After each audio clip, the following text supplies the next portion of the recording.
Good afternoon, Black Powder Shooters. This is Tim Davis coming to you from the Early American Arms channel again today.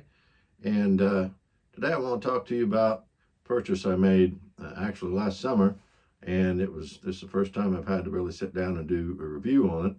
And that is the Pietta 1851 Navy, 36 caliber, of course.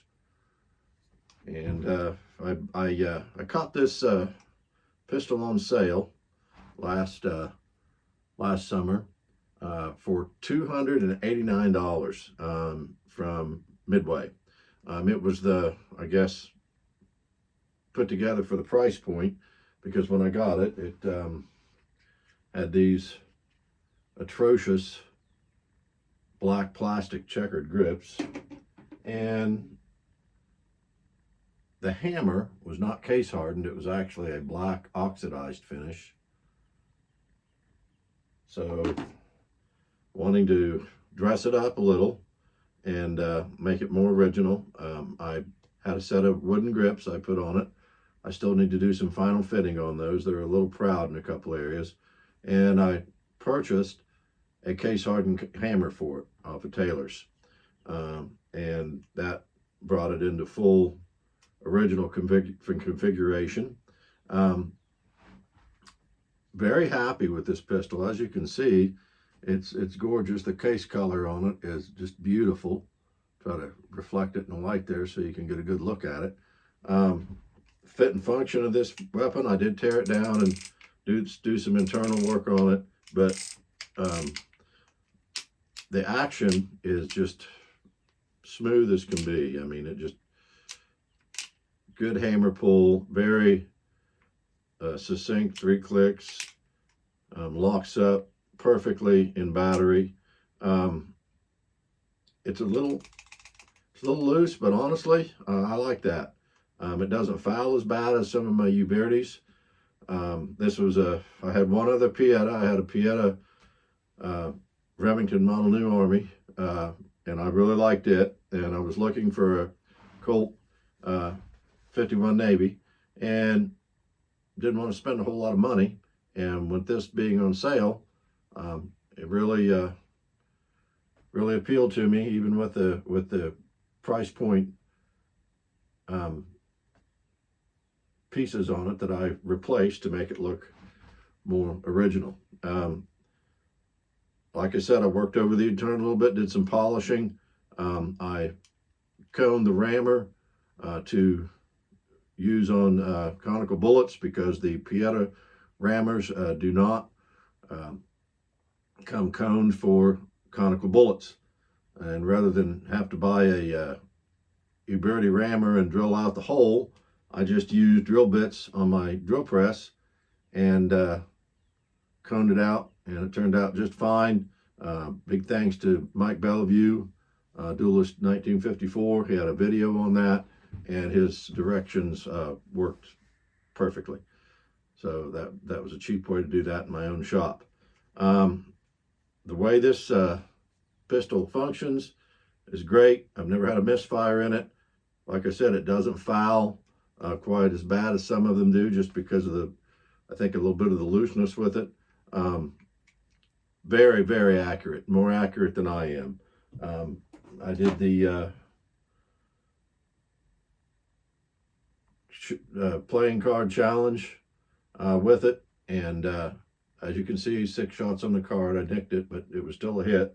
And quite honestly, in different hands, it would probably put all of them just about in the same hole. That's how accurate this gun was. For that type of precision shooting, I was loading 16 grains of 3F, an overpowdered wad, and a 375 round ball. Now, 375 round balls in these Piettas work perfectly. It shaves a ring of lead. It fits perfectly. It shoots great, very accurate. Standard load for these, I shoot about 17 to 18 grains. And quite frankly, that's the historical recommended load on these guns. They don't need 20 or 25 grains or whatever to perform well. If you're a follower of Mark Hubbs, he did test with one of these with his Colt Cartridge Works bullets and 17 grains of powder, and it was penetrating 6 water jugs. So plenty of power with that amount of powder. It's not a game. These aren't modern weapons. You can't pour the powder in them and expect to get modern velocities. They are what they are. Now, that being said, 1851 Colt is one of my favorite pistols. A Navy Colt just feels good in your hands. The Navy grips, they saw the usability of them and continued that same profile of grip in the Colt single action when they marketed those in 1873. You can even find original Army model Colts where men had swapped out grips just because of the way the grip fits your hands. The Army model Colt had a longer, a little bit bigger grip, and I've seen original examples with Navy grips put on them just to fit the person's hand better, and they just make for a good grip. Very pointable. 1851 Navy, again, one of my favorite black powder pistols. Has a lot of history to it. Came out in 1850. Colt called it the belt pistol of 36 caliber, or the Ranger pistol, and it came out the same year as the second model Dragoon and the 1849 Pocket. Very venerable weapon.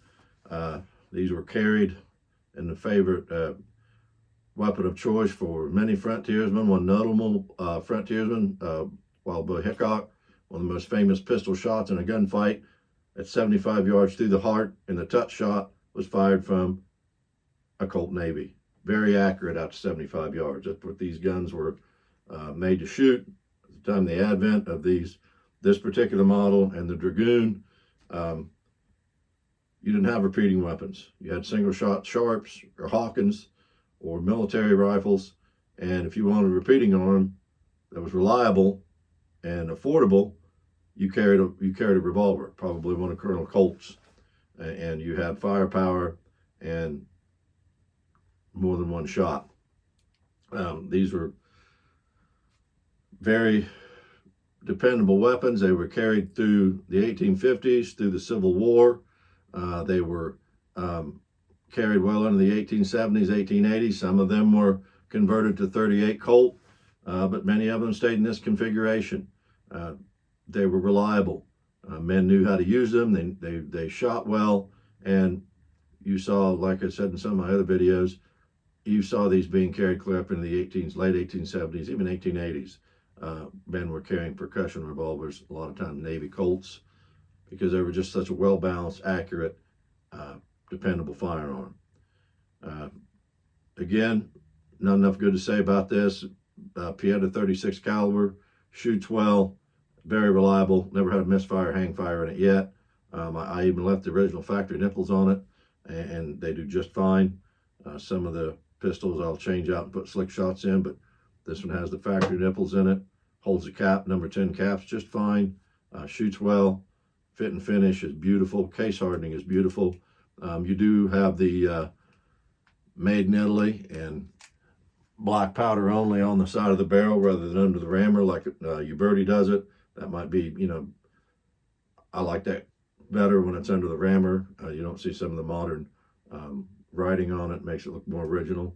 But really like this pistol. One of my first additions into my collection by Pietta. Like I said, I'm pretty much a die-hard Uberti man when it comes to reproduction guns, but these Piettas are very, very well made. There is a slight rebate in the cylinder. You can see where the frame, where you can see where they use these same frames for 1860 Armies and Colt Navies. Not enough to look at or worry about. It's there, you can see it, but it doesn't really bother me. But again, if you're looking for a good, dependable reproduction pistol, you're not going to go wrong with one of these Piettas. It's a very well-made, nice shooting gun, and I love the fact that I was able to add it to my collection, and no regrets whatsoever. I got what I paid for with the plastic grips and the oxidized hammer, but with a little elbow grease, I was able to fix that and now I have pretty much an original configuration, 51 Navy, to shoot and admire as part of my collection. I'd like to thank you for tuning in today. I appreciate your support. If you just please hit the like button and subscribe, it'd be great. I love bringing these videos to everyone. It's a hobby of mine, and hopefully people learn a little bit as well. Again, keep your powder dry. Have a great day. We'll see you next time.